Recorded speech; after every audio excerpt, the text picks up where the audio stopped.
I can't believe that I did this, but I've recorded 5 episodes so far of the GymCrafter podcast, and we haven't spent one episode talking about gear. We're going to change that today in episode 6, and we're going to talk all about your questions about what gear should go in your gym.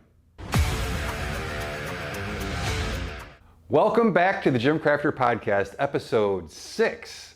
I'm Tim. I'm the head gym nerd here at GymCrafter.com, the website that I built to help ordinary folks build home gyms that they absolutely love. And today I've got something that I'm sure a lot of you have been wondering when I'm going to get to, which is start talking about gear. That's why we watch your channel. That's why we go to your website. And in fact, I've got my first troll in the YouTube comments. Thank you, sir. I'm not going to reply to you, but you keep on posting those comments. I appreciate it. But one of the comments was, stop rambling and get to the talking about the gear. So I'm going to take that person's advice, and that's what we're going to do today. And we're going to answer listener questions. I get a lot of questions via email, on YouTube, on Instagram about gear. And today I kind of went through the most common questions recently, and if the question was asked like 3 or more times or some form of it, I figured if 3 people had enough interest to go to the effort and ask me publicly, that there's probably a lot of you out there with the same questions. So I'm going to answer 5 top questions I've gotten recently about specific gear that goes in your gym. And if you like videos like this, or you like this type of podcast over what I've been doing, which is how to build the gym, hit that like button, subscribe to the channel, ring the notification bell so that you know when the next episode of the podcast comes out, although it comes out on Mondays, so I'm not sure you need to create an account and hit the bell, but it would be awesome if you did. Also, everything we talk about today, I'm going to put links below in the description. They are affiliate links. Doesn't cost you anything extra to use those, but it does certainly help me out. So if you see something that you like and you decide to buy something that I talk about here, I really appreciate you doing that. But let's get into the podcast. I'm going to start with a little bit of a gym update, and that'll kind of fall right in line with the product focus of today's episode. And I want to start with, I've got 2 brands of gear in here right now. I'm sitting in front of the Major Fitness B52 all-in-one Smith machine, cable system, squat rack, and then behind the camera is the RitFit M1, same type of a deal, squat rack, Smith machine, cable system, and then I also have 2 leg presses in here, one from each of those companies. So I think it's important that even though I try not to give verdicts without actually using them, I've only trained on each one a couple of times, and honestly I've only used each leg press once, so I'm not really ready to give you a final verdict. I will tell you this, anybody looking at an all-in-one unit like this, so first of all, just real quick, who's the customer for this? I would tell you that neither one of these machines, if you're benching more than 225, if you're deadlifting more than 300 pounds, unless you really just want an inexpensive cable machine and then maybe a Smith machine to do calf raises or shrugs or something like that on, these are probably not the right machines for you. I'd much rather see somebody who's hitting those numbers or higher just get a standard squat rack and a barbell and some bumper plates and just do regular free weights. But these are decent cable machines for the price. So if you're not looking to spend $1,000 on a rep Athena just to add to your current rack, something like this might be okay. It might be okay as a secondary rack for other people in your house that want to start training but don't necessarily lift a lot of weight. But like I said, if you're experienced, another gauge that I would use is if you've ever bought a $300 or more barbell, again, you're probably not going to be happy with these. That said, these are the right solution for a lot of people. I just watched an episode of Garage Gym Radio, and if you're not watching Garage Gym Radio, make sure that you subscribe to that YouTube channel. It's something that I leave on in the background a lot, but I really enjoy it's usually a conversation of 5 or 6 people talking about gym gear, which who doesn't like listening to that? And they spent some time talking about these, and they made the point that these are nice beginner systems. They're not for anybody training for a competition. And I absolutely agree with what they said on that podcast about that. It's really an entry-level system. It's also for folks who are just training to just get in shape, right? You're not going to be a power lifter. You're not going to be an Olympic lifter. You're not going to be, competing on stage or anything like that. You just want to get in shape. You want to lose a few pounds. You want to start lifting. You want to get strong again. Maybe your kids are growing up and you don't want them to beat you at stuff. Whatever it happens to be, they're not bad for that. They take up they don't take up a ton of room. You get everything in one. The price you really can't beat for everything that you get. Just don't expect, real robust performance from it. So I'll have more videos on that later, but one really important point is if you are looking at machines like this and you fall into that customer category, I can unequivocally say right now that the RitFit M1 is superior to the B52 in almost every way. It's just, there's really no comparison. And the cool thing is the RitFit costs less. I see a lot of people out there pushing the major fitness stuff, and look, it's definitely got its place, but some channels seem like lately they've turned into the major fitness channel, and I don't know that that's the right way to steer people. I really think that RitFit is just a better option all around. The quick way to say it before I get onto the next section is major fitness feels like it was designed by engineers who have never trained before, but they looked at a lot of pictures and read some blog posts, right? There's just these little things, these little quirks are like, if you just actually trained on this before you released it, you wouldn't have made it this way. Whereas RitFit clearly has a lot of input from people who actually train. It's much better designed. The things that need to be stable are stable. You know, a great example is the Smith machine on the Major Fitness unclips in the opposite way of every other Smith machine that I've ever used. So it's awkward, like trying to bench press on it is awkward. It's just, if you're between the two, go with the RitFit. Thank me later. It's a better choice. You'll be much happier and you'll spend a lot less money. You can get your plates or your bench. By the way, don't buy the bench from either of these guys. Just go with the Rep Fitness AB3000 and you'll spend 50 bucks more, I promise. It's worth 150 bucks more. So, but that's just a quick review of this stuff. The leg presses, I don't really want to say too much on.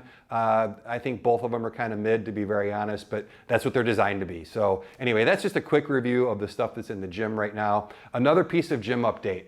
I've mentioned a million times that I made a huge mistake and I painted the gym with outdoor paint. I had all kinds of off-gassing problems with VOCs, and I have solved that problem. So not only did I leave the door open 12 hours a day for a solid month with a couple of fans going, and that really helped, but I bought a new air purifier. Now I'm gonna do a full 5-Minute Friday this week on the air purifier that I bought and the one that I replaced, because I think they both have their place. The one that I replaced is a Blue Air, I think it's called a 411. It was great. It was all I needed before I decided to paint my walls with toxic sludge. And now that I have toxic sludge on my wall, I needed something better. So I bought this guy right here. This is purified by a company called Miele. It's not all that expensive. I was looking at some that cost as much as like $800 and $900. I think this is $329 or $350 or something like that right now on sale. And then you buy the filter separate, and you buy the filter that kind of is appropriate to your needs. So I bought the filter called the Overreactor. It's the highest end one that they make. It's got about 1.5 pounds of activated charcoal in it. The cool thing about this is it's a smart air purifier, like everything's smart now, but it interacts with my phone and I can actually see the VOC levels in the room, and it was cool. Like I could close the door and you could see the VOC levels spike. I could open the door, I could see the VOC levels go down. But after just 2 days of this running, and I think it cycles the air 6 times an hour, I can be in here no problem. There's no smell. I was doing some cleaning on this side of the garage and I accidentally kicked the power strip and turned it off accidentally. I came in the next morning and I could immediately tell that it hadn't been on. So, you know, a lot of times when you get air purifiers, you're like, well, I see the thing in the corner plugged in, but is it really working? And I'm not affiliated with these guys. I'll put an Amazon link, so I'll make a couple bucks if you buy one on Amazon, but you know, I don't have a vested interest in this company. It's made me be able to spend time in my garage again. And I really think, again, I'll make a video out on Friday, but if you don't have an air purifier in your gym, I think it's a big miss. You know, we come in here and we train hard and we're always gonna end up breathing heavy, and we're in a garage where you've got, you know, cans of paint thinner and maybe your lawnmower with a gas tank on it, and you know, the rubber flooring may not be the best if you've got stall mats, or maybe you have some, I've got these RitFit bumper plates that kind of have an odor to them now. So all of that stuff, you don't want to be breathing that in when you're training. And I really think this Miele air purifier, it was I think after the filter it was like $400, but it was one of the best $400 investments in my gym that I've spent. So I wanted to point that out to any of you who have similar issues in your gym. It's just, I don't know why I didn't do it a month before. I'm sure some of it is that I've just had the paint long enough to where it's off gas as much as it's going to, but this is a solid investment. So I wanted to touch on that for you. And with that, you know, I've got some more stuff going on in the gym and I'll update you on that. I'm finally, with all of this stuff built, I can get on to making the gym look nice again. So I've got some cool aesthetic updates that I've got going on this week, and I'll share those with you next week on the podcast on Monday. But let's get to the listener question. One of the most common questions they get is about weight benches. I made a video a while back, which was a detailed comparison between the Rep AB5200 2.0 and the BlackWing. And the reason that video gets so many views and so many questions, I think, is if you do any research at all and you're looking for an adjustable bench for your gym, those are your two finalists. I mean, you could throw in the Rogue Manta Ray, but it's an ungodly amount more than the BlackWing, and honestly, it's maybe as good of a bench. I won't say that it's better. It's probably about an equivalent bench. So when you're looking for a garage gym bench, those are your two finalists. And so I get this question a lot, which is, I see you still have the BlackWing and the AB5200. Which one do you think is better? I know you list the BlackWing as #1 on your website, but is it really worth $100 more? And I've gone back and forth on this. So I love both benches. I don't think you can go wrong with either one. And I have both in here. I bought the BlackWing, and then Rep sent me the AB5200 for doing reviews. So I'm invested in the BlackWing and I'm not as much in the 5200. However, I am going to be changing the bench situation up. So I mentioned on the last podcast that I've kind of got my equipment list set for once I'm done with this stuff, because this stuff isn't staying, I'm going to go with a different setup, and that includes benches. So I'm actually going to sell both the AB5200 and the BlackWing, and I'm going to go with two different benches, well, kind of different benches. And what I'm going to do is I'm going to go with the AB5200, but I'm going to order it in the clear grind color, just because I'm a sucker for that color. The rack that I'm getting is going to be in that color, and I want the bench to match. Some people call me dumb, but man, that color is really awesome. Check out, I made a reel of it on my Instagram when I was at Home Gym Con, and it is just beautiful. And that's what I'm going to stick with for a while. I'm eventually going to add to that a Rep FB5000 flat bench with the wide pad. So here's why I'm doing that. The things that I like about the BlackWing, #1, I love that you can do the Nordic curl on it, and that's become a really valuable exercise for me. I know a lot of people like to try and figure out ways to do hamstring curls with these cable systems, and I gotta be honest, even when you watch people on YouTube go, oh look, you can do hamstring curls with these, like the pad is like rolling up their calf, and it's just not an ideal solution. If you don't have a dedicated hamstring curl machine, I really think Nordics are the better way to do that exercise, plus they're beneficial in so many more ways.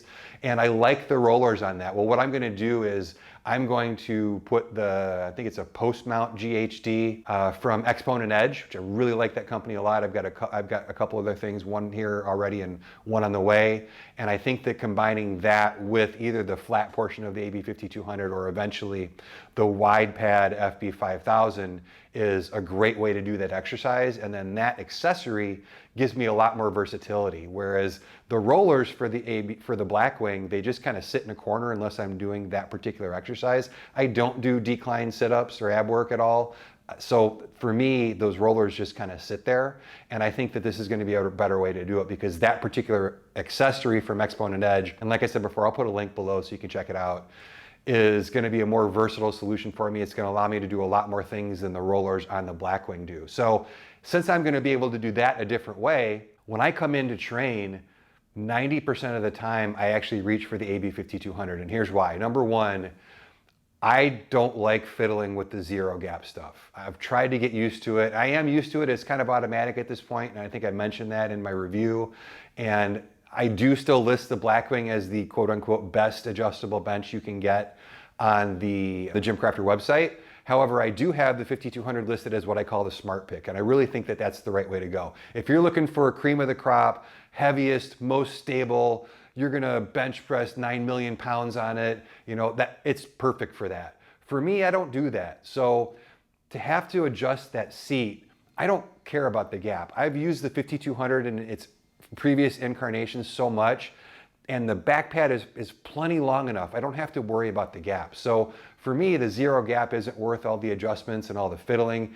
And I gotta tell you, even the folks that I train in here, we don't like moving the BlackWing. The BlackWing is, I think it's 80 or 85 pounds. And I know it sounds silly, like, hey, you're in here to lift weights. Like, why would you care if your bench is heavy?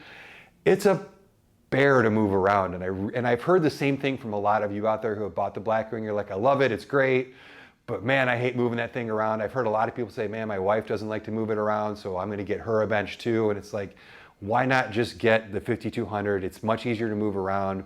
It's stable. It's got plenty of adjustments in it. It's got a nice long back pad. So that's the answer is I'm actually getting rid of both of these. I'm not a fan of the black on white that the 5200 is, that Rep sent it to me. And I know a lot of you guys really like that. So I love being able to show that to you so you can see what it looks like. For me, the clear grind's the clear choice as far as the color goes, pun intended. And I think that the combination of the 5200 along with the FB5000 is going to be the ideal combo for me. The other reason I want to get the FB5000 is I think that people sleep on the importance of having a flat bench to do rows on, to do hip thrusts on, to have it as a base for rows, to bench press on. I like having a flat bench. I like being able to do a slight decline or slight incline by just putting a bumper plate under the end. I just like having a flat bench. It's been a long time since I've had a flat bench in the gym. I'm going to wait to purchase it till down the road because I may find that the 5200 does everything that I need it to, but I think that's what I'm going to end up with. So that's the answer to your question. I think, again, if you want the best out there, buy the BlackWing, but I really think that if you're in the market between the two, save yourself the $100, get the AB5200. It'll do everything that you want it to do, and you won't have to fiddle with the seat, and you won't have to lug the thing around. So that's the answer to that one. Let's take a look at the next question. Tim, why do you only review power bars? You've reviewed a lot of Fringe Sport stuff recently. Why not the Wonder Bar? I've had mine for years and love it. And I gotta tell you, there are some Wonder Bar fans out there. I get an email like this pretty often. You all that have the Wonder Bar, you know what a great barbell it is. It is a great bar. It's a fantastic bar. And the reason I don't have one is I don't do CrossFit. And that's why I kind of slept on Fringe Sport for a while too, is especially in their inception, they're at heart a CrossFit company. The racks that they built were for CrossFit, the bumper plates that they built were for CrossFit, the barbells that they make are for CrossFit or for Olympic lifting. And for me, as I say at the beginning of every video, GymCrafter is for ordinary folks to build a home gym that we'll love. And quite honestly, I don't think ordinary folks should be doing CrossFit in their garage gym. If you want to do CrossFit, that's awesome. Go to a box where there's a coach and they can teach you how to do those lifts safely. Trying to learn to Olympic lift on your own at home with nobody else around is a recipe for disaster. There's an Instagram account that I follow called Home Gym Fails. Just check that out and you'll see why. It's easy to think that when you're watching people do CrossFit on YouTube or on Instagram, or you're watching people do Olympic lifting, they make it look so easy. Eventually, I'm going to start having guests on this podcast, and one of the guests I'm going to have is my friend Megan, who is an Olympic lifting coach. And she started in CrossFit, and she is adamant about you start with a broomstick or a piece of PVC, an unloaded bar. Like, she doesn't give you weight for a long time down the road, which is what all good Olympic lifting coaches will do. And it's really important that I don't give people advice to buy equipment for things that they shouldn't necessarily be doing, if that makes sense. And again, I don't want to come across like I'm dumping on CrossFit, because I think, again, there's a lot of value to it, but I think that it should be done in a box. And I think that you should look for a box with a reputable coach. And I think you should talk to the members to see how often they get injured, because it's crazy how many, there's like some boxes that everybody's injured every 6 months, and other boxes that people rarely get injured. Go to that box, because it is an injury prone sport if you don't do it right. And that's why I don't recommend the Wonder Bar. Also, because I think that training for general fitness, I think the powerlifting moves are the best for that, your traditional bench, squat, and deadlift. And for those three movements, I like to have a center knurl on my barbells. Even the Living Fit multi-purpose bar that I actually really like, and a lot of the folks that I train really like, I took some gaffer tape and wound it around where the center knurl should be.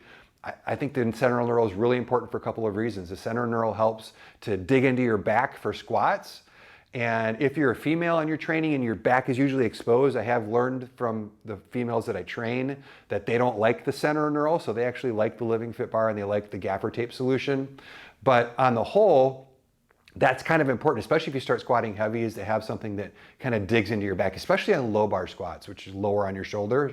The other thing that I like, especially when I'm teaching folks how to lift, and even for myself, I use that center knurl for alignment on squats. I use it for alignment on deadlifts. I use it for alignment on the bench press especially. Like I make sure that that center knurl is right above my eyes, and that way I know that that bar is centered. And if you don't have that, then you're kind of looking left and right. So I think there's a couple of big advantages to bars with center knurls. Now my preference for a multi-purpose, just general fitness barbell would actually be to be a power bar with some medium aggressive knurl on the sides, and then have a little bit more, not a completely passive knurl, because then you don't get the grip on your back for squats, but kind of a moderately aggressive knurl in the center would be ideal for me. But I don't recommend bars without a center knurl for just general fitness for your average person building a home gym. And also because most people are only ever gonna buy one barbell. I mean, even my brother who has a basement gym, I offered to give him more. I'm like, hey, I don't need this bar anymore. Do you want it? And he's like, I only need one. So even if it's free, a lot of times people only want one barbell. And in my opinion, if you're only gonna have one barbell, then it should be a power bar, because that's gonna be the most versatile bar for you.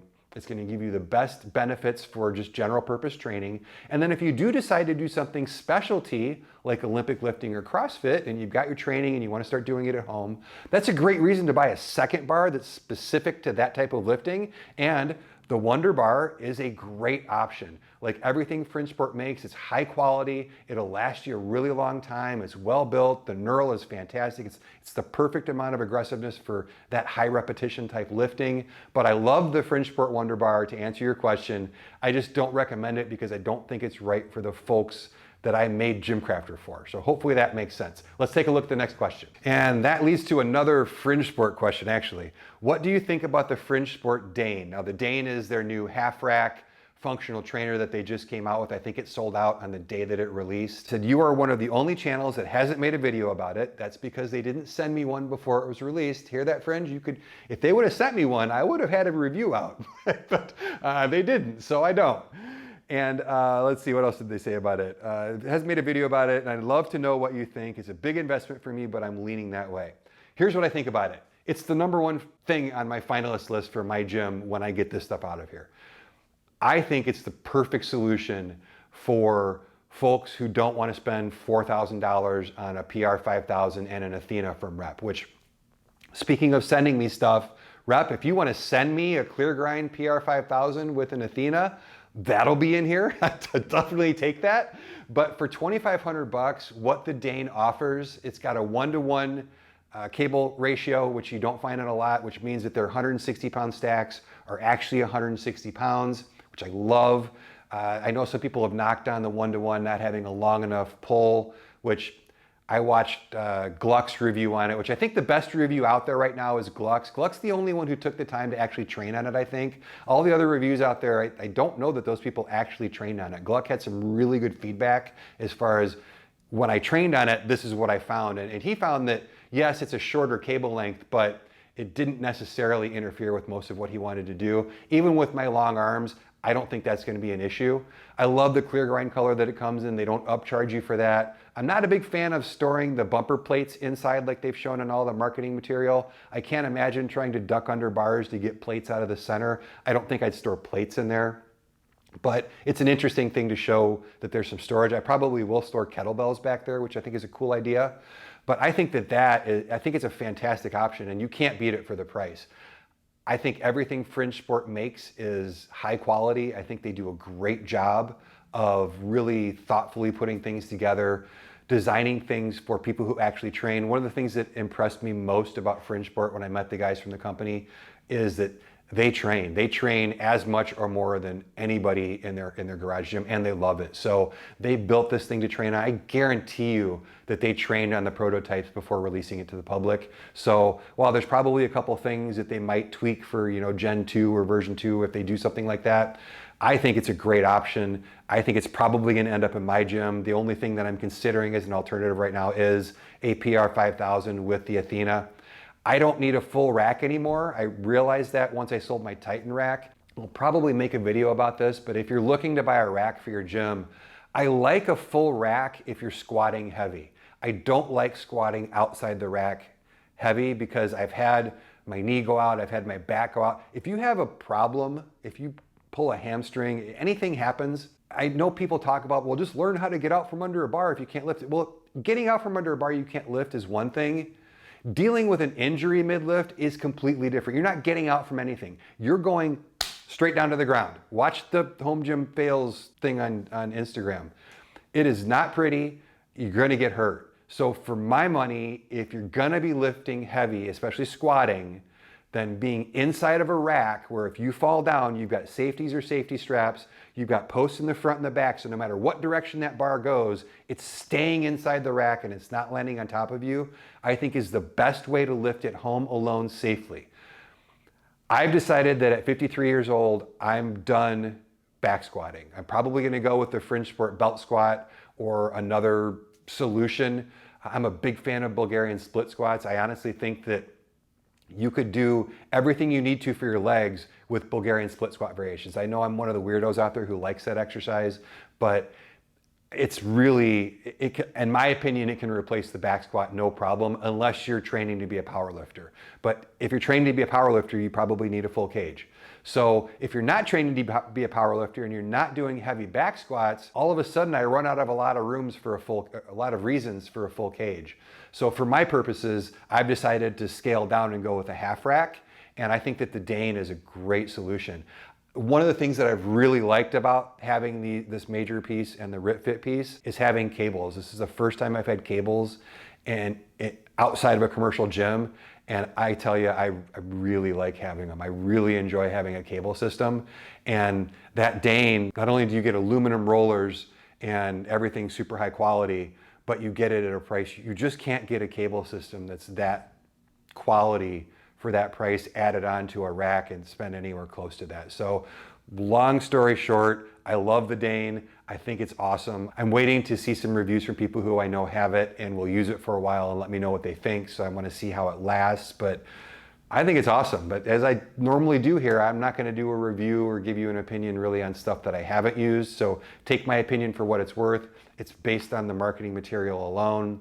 I'll let you know once I decide to buy it, why I decide to buy it, what I hear from my friends who have one already. But that's what I think about the Dane. So if you're on the fence, I don't know of another option to recommend to you that would be any better for anywhere close to the price. So if you've got an unlimited budget, I do think that the rep Aries is probably a better system. You can do lat pull downs from directly overhead. That's another knock on the Dane, is that you have to kind of lean back for that. But I'm gonna guess that my guy Porter Phys Ed, another good follow on Instagram, or somebody like that is gonna come out with some type of an adapter where you can take the two cables, put them together, sit in the middle of it, and we'll be able to do lat pull downs with some type of an adapter. I'm 100% confident that one of the garage gym inventors out there is gonna come out, or more, is gonna come out with a way, if they haven't already. So I'm not too worried about that knock on it. And again, I think it's awesome. So there you go. That's what I think about the Dane. Let's move on to the next question. Did you pre-order the Rep and Pepin dumbbells, or are you keeping your power blocks? And that is a great question, because I know in the video that I made, I said, just give them your money. I'm not going to give them my money. I like my power blocks. I've had my power blocks for over 10 years. And as I sat and thought about spending $800 or $11, and if I bought the Rep and Pepins, I'd do it because they have more weight. I'd buy the 120 pound set. I think it's $1,100 or $1,200. For me to spend $1,100 or $1,200 on something that I already have, just for me didn't make sense.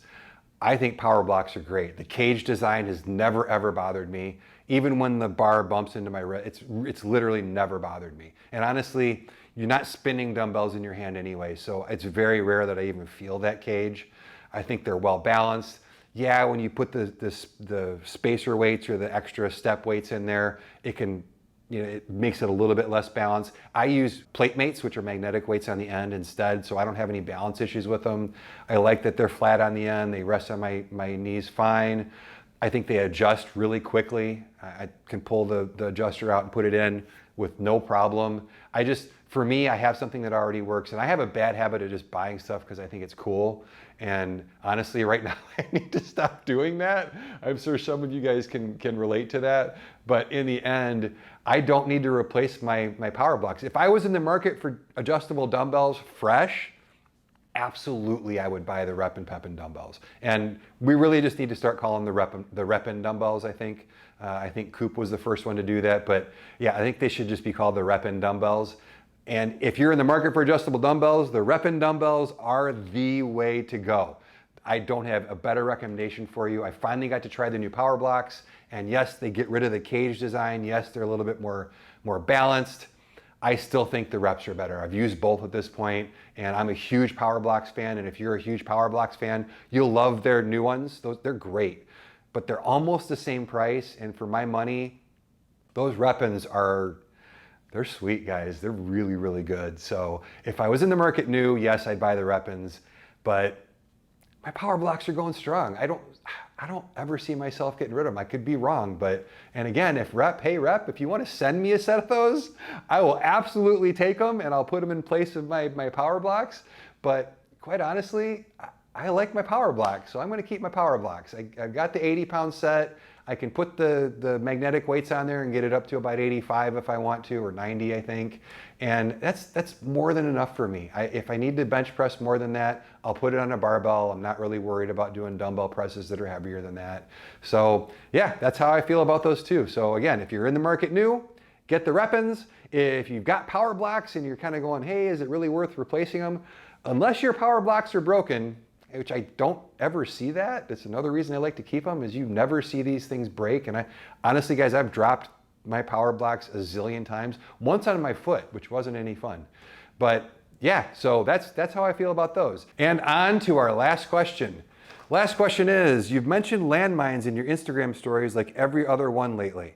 I don't have a lot of room in my garage, but I would like to try one. What's the best way to go? So I'm actually gonna make a full video on this, but real quickly, you've got 4 options for landmines. At the most basic, you can stick the end of your bar in a corner, or you can put like a tennis ball on the end of it, or you can buy something from AbMat called a barbell bomb. The barbell bomb is a big pad that you put on the end of your barbell. It allows you to do landmine work without actually having a landmine. You can just stick the end wherever you want. Personally, I'm not a fan. I do a lot of explosive landmine work, and I don't want any opportunity of that thing moving. Even when you stick the corner in like up against the rack or in the corner of your gym, I just don't like not having the end of the barbell secured. So I'm not a big fan of the barbell bomb. I'm not a big fan of, and I asked my friend John Greaves over at Garage Gym Life, he just made a video on the barbell bomb, which definitely check that out. He even points out there that if you get the bar too low, it starts to slide, and I can't risk that with the amount of weight that I use and moving it dynamically. I don't want it to move, so I don't recommend that. I like a lot of stuff AbMat makes. I just don't like that thing.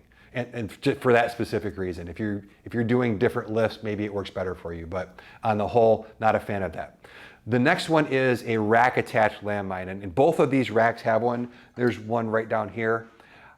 I don't like that for a garage gym just because I've never actually been able to use a rack attached landmine because I'd never had enough room. I've never had 84 inches plus room for me on any direction for my rack because my garage has always been so condensed. Even now, I can't use either of these rack mounted landmines because there's just stuff in the way. So I don't have a place to use them. If you've got room, if you got lots of room around your rack, a rack attached landmine is a great way to go. It's very secure. It's not going anywhere. So if you've got the room, that's a great place to go. For most garage gyms, it's not a good solution. My favorite solution is one of the next two, which is, it's called a post mount landmine.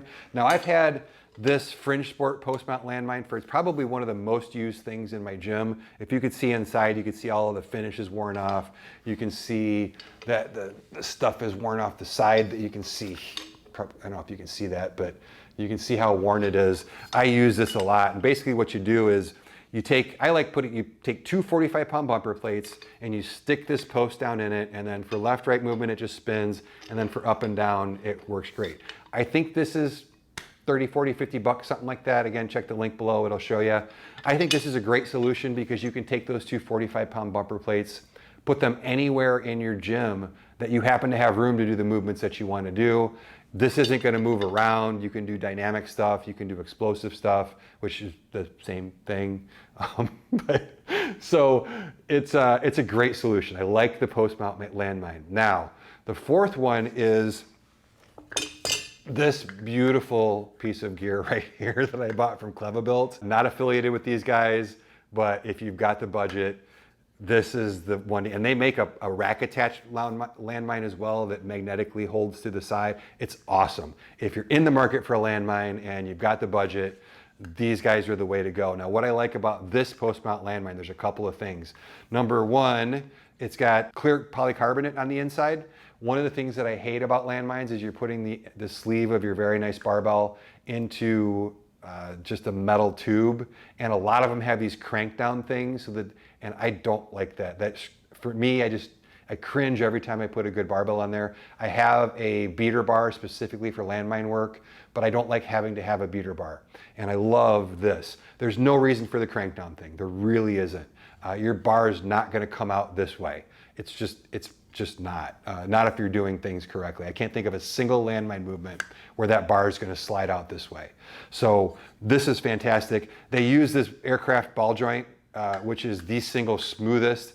You'd think that you wouldn't notice it, but it is a noticeable difference right out of the box. And then what I really like about this one on top of those two is with the Fringe Sport, this just scoots down. And what I have had happen is on some of the dynamic work, this will start to come up out of the bumper plates. Now, if you've got two, that doesn't happen a lot, but every once in a while that happens. So I'll tell you in a second the other time that happens, and one of the big reasons why I bought the Clevebuilt. But the Clevebuilt, you basically unscrew the hinge and you put this up through the bottom, and it's got a little flange on the bottom.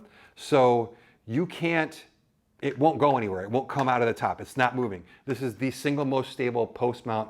This is the third post mount landmine that I've owned. This is the single most stable one out there.